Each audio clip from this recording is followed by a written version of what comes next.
સ્થાનિક સ્વરાજ્યની ચૂંટણી હવે નજીક આવી રહી છે અને ત્યારે મહેસાણા કોર્પોરેશને આગામી સમય માટે રોડમેપ જાહેર કરી નાખ્યું છે। પાલિકામાંથી મહેસાણા મહાનગરપાલિકા બનતાની પહેલા સફાઈ અને બ્યુટિફિકેશનના કામ પર વધુ ભાર આપવામાં આવ્યો છે।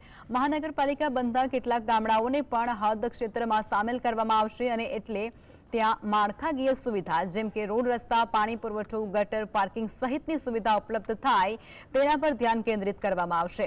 શહેરમાં 4 માર્ગોને આઇકોનિક રસ્તા તરીકે વિકસાવવામાં આવશે અને આ સાથે જ કેટલીક સરકારી જમીન પર ઓક્સિજન પાર્ક અને ગાર્ડન પણ બનાવાશે। એ મુજબ મહેસાણા કોર્પોરેશને અમે અત્યારે શરૂઆતમાં સફાઈ અને જે આપણા બ્યુટિફિકેશનના કામો છે એની ઉપર ફોકસ કર્યું છે।